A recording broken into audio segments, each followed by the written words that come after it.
New ইয়র্কের জেএফকে বিমানবন্দরে দেশের রাজনৈতিক নেতাদের হেনস্থার ঘটনায় গভীর উদ্বেগ ও দুঃখ প্রকাশ করেছে অন্তর্বর্তী সরকার। মঙ্গলবার প্রধান উপদেষ্টার ফেসবুক পেজে প্রকাশিত সরকারের বিবৃতিতে বলা হয়েছে, ওই ঘটনায় বিএনপির মহাসচিব মির্জা ফখরুল ইসলাম আলমগীর, এনসিপির সদস্য সচিব আক্তার হোসেন ও যুগ্ম সদস্য সচিব তাসনিম জারা রাজনৈতিক উদ্দেশ্য প্রণোদিত ও পরিকল্পিত হামলার শিকার হয়েছেন। দর্শক, কেনেডি বিমানবন্দরে রাজনৈতিক নেতাদের হেনস্থা এবং এর প্রতিক্রিয়া নিয়ে নিউ ইয়র্ক থেকে বিস্তারিত জানাচ্ছেন চ্যানেলসের উত্তর আমেরিকার ব্যুরো চিফ চয়ন রহমান।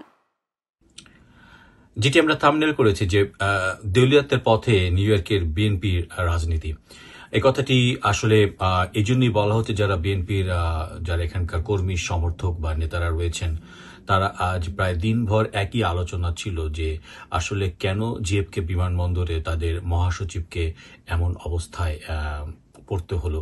বিভিন্ন রকম মন্তব্য এসেছে। আমরা জানি যে জাতীয়তাবাদী দলের বিভিন্ন পর্যায়ের নেতাকর্মী রয়েছেন, ছাত্রদল, যুবদল, শ্রমিক দল, মহিলা দল, সাংস্কৃতিক দল পর্যন্ত।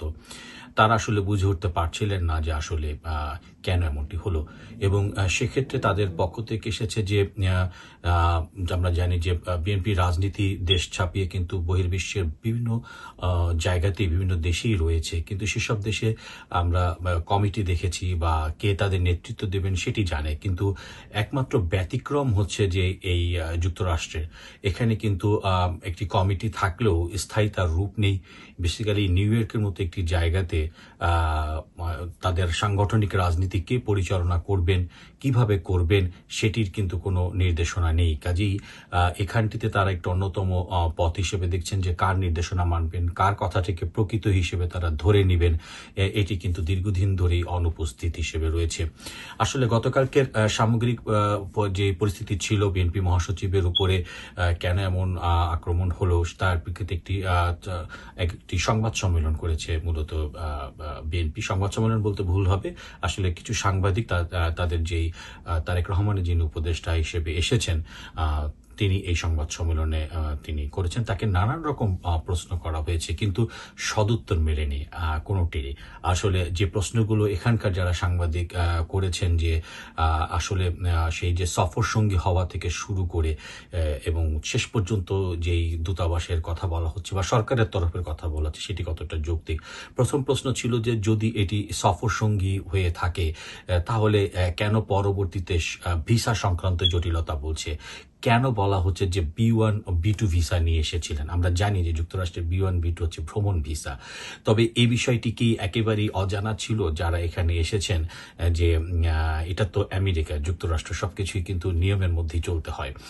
সেক্ষেত্রে B1 B2 ভিসাতে এসে তিনি কি করে একটি দেশের প্রধান যে প্রোটোকল পাবেন তারা সে ধরনের প্রোটোকল পাবেন এমনটি ধরে নিলেন।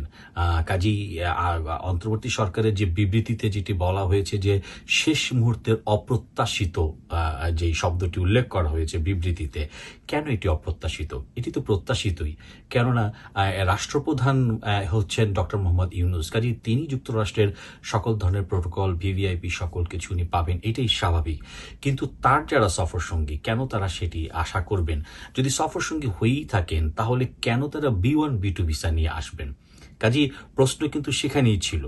আপনি আসবেন ভ্রমণ ভিসায় আর আপনি পাবেন ভিভিআইপি, এটি তো হতে পারে না, এটি তো আমেরিকা। কাজেই যিনি এসেছেন মির্জা ফখরুল ইসলাম আলমগীর বা জামাতের ডক্টর তাহের সবাই কিন্তু এসব জানেন। তাহলে জানবার পরেও এখন বিবৃতি দেওয়া হচ্ছে অপ্রত্যাশিত এবং শেষ মুহূর্তের ভিসা, এবং সেসব নিয়েই কিন্তু আজকে প্রশ্নবাণে জর্জরিত করা হয় তারেক রহমানের উপদেষ্টাকে। তো মিস্টার হুমায়ুন কিন্তু এসবের কোনো উত্তর আসলে সেভাবে দিতে পারেননি। উনি এক পর্যায়ে বলতে এমনটি বাধ্য হলেন যে তারা আসলে দলীয়ভাবে এখানে আসেননি, তারা এসেছেন মূলত একটি দেশকে সমন্বিতভাবে রিপ্রেজেন্ট করতে। তখন কিন্তু সাংবাদিকরা এই প্রশ্নটিও করেছেন যদি সেটি হয় তাহলে বাংলাদেশে কি মাত্র দল 3টি? সেক্ষেত্রে তারা বলেছে বিএনপি এবং জামাতকে না হয় মেনে নেওয়া যায়, তাহলে এনসিপি কি বাংলাদেশের সেই দল যারা ঠিক সমপ্রতিনিধিত্ব করেন? এই প্রশ্নের উত্তর কিন্তু মিস্টার হুমায়ুন দিতে পারেননি। তবে আমরা দেখেছি যে গতকালকে এনসিপির যেই যেটি ঘটনাটি ঘটেছে আক্তার হোসেনের উপরে ডিম নিক্ষেপের ঘটনায় আমরা কিন্তু ডক্টর তাসনিম জারার মন্তব্য পেয়েছি। ডক্টর তাসনিম জারা যেটি বলেছেন যে আসলে উনি এখানে আসলে সভ্যতা এবং ভদ্রতা এবং অভদ্রতার একটি বিষয় তিনি তুলে ধরেছেন। ডক্টর তাসনিম জারা যে ঘটনাটি এখানে ঘটেছে সেটি নিশ্চয়ই সবাই জেনেছেন যে একটি আসলে অপ্রত্যাশিত একটি ঘটনা। তবে এই ঘটনাকে কেন্দ্র করে নিউ ইয়র্কের অনেক সাংবাদিক বা সিনিয়র মহল যারা বলছেন তারা বলছেন যে যদি এটি অভদ্রতা আচরণই হয় তাহলে 5ই আগস্টের পরে যেসব ডিম নিক্ষেপের ঘটনাগুলো ঘটেছে সেটি আসলে কি। হ্যাঁ, যদিও সেটির প্রেক্ষাপট ভিন্ন, যে 5ই আগস্টে যাদেরকে করা হয়েছে তাদেরকে প্রবল ঘৃণা বা বিক্ষোভের কারণে মানুষের সেটার বহিঃপ্রকাশ ঘটেছে। আসলে যদি ডিম নিক্ষেপের ইতিহাসটা দেখা যায় সেই 1600 শতাব্দী থেকে, তাহলে সেটিও কিন্তু ছিল যে ডিমটি আসছে কোথা থেকে, সহজলভ্য হয়ে প্রতিবাদের একটি ভাষা হিসেবে। সো সেটি 5ই আগস্টের পরে আমরা দেখেছি যে সাবেক মন্ত্রী, উপদেষ্টা বা অন্যান্য যারা নেতৃবৃন্দ তাদের প্রতি জনগণ কিন্তু সেই ডিম নিক্ষেপ করে সেই যে ক্ষোভ সেটি তারা জানিয়েছিলেন।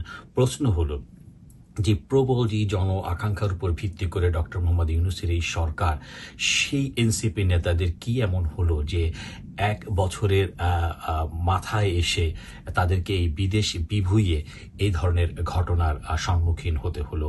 এবং কেননা আমরা নিউ ইয়র্কেও কিন্তু বৈষম্যবিরোধী ছাত্র আন্দোলনের যথেষ্ট গুরুত্বপূর্ণ ভূমিকা দেখেছি, ব্যাপক স্বতঃস্ফূর্ত উপস্থিতি আমরা দেখেছি। তাহলে কেন তার কোনোটি লক্ষ্য করা গেল না? কেন সেই এনসিপির যিনি এসেছেন সদস্য সচিব আক্তার হোসেন, তার বেলায় কেন সে ধরনের নেতাকর্মীরা বলয় তৈরি করতে পারল না? সেটিও কিন্তু আজকে নিউ ইয়র্কে ঘুরে ফিরে আলোচনার টেবিলে এসেছে। আমরা আজকে এটাও লক্ষ্য করেছি যে আমরা জানি যে প্রধান উপদেষ্টার যিনি প্রেস সেক্রেটারি আছেন তিনিও আজ কথা বলেছেন মিস্টার শফিক। তবে সেই কথাতেও কিন্তু এসেছিল যে আসলে সরকারের সবকিছুই ছিল, কিন্তু সেই অপ্রত্যাশিত সেই একই ধরনের শব্দ ব্যবহার করা হয়েছে। এটি নিয়েও বেশ আজ ওই একই সুরের সব আলোচনা সমালোচনা ঝড় বইছে।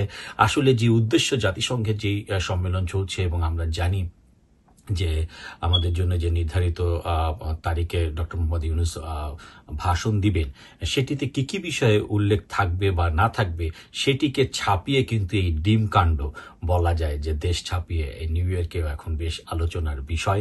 এবং বলা যায় যে এই টপিক শেষই হচ্ছে না, যে আসলে কেন, কি কারণে কি হচ্ছে, কেনই বা যেখানে বাংলাদেশ সহ পৃথিবীর কোথাও আওয়ামী লীগের স্বতঃস্ফূর্ত উপস্থিতি দেখা যাচ্ছে না, কেন কোন ফাঁকে আওয়ামী লীগের এমনটি ঘটলো, কেন বিএনপির এত অভ্যন্তরীণ দ্বন্দ্ব বা দিশেহারা বিএনপি যেটি বলা হচ্ছে, নেতৃত্বহীন বিএনপি, সেটিরও কিন্তু সবাই প্রশ্ন করছে। খুবই অবাক করার বিষয়, একই সংবাদ সম্মেলনে কিন্তু আজকে নিউ ইয়র্ক বিএনপির একজন নেতা তিনি দাবি করেছেন যে তারই সামনে মিস্টার হুমায়ুনের পাশেই তিনি ছিলেন, সেখানে মিস্টার গিয়াস নিউ ইয়র্ক মহানগর বিএনপিতে, তিনি কিন্তু বলেছেন যে তাদেরকে বলা হয়েছে যে ডক্টর মোহাম্মদ ইউনূসের সফর সঙ্গীরা তার গাড়িতে আছেন।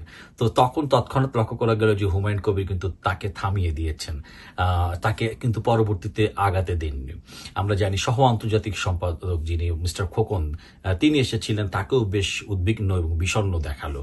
তো পুরো প্রক্রিয়াতেই এই নিউ ইয়র্কেও বেশ বিএনপির সমর্থকদের অনেক বিশাল পরিমাণ সমর্থন এখানে রয়েছে।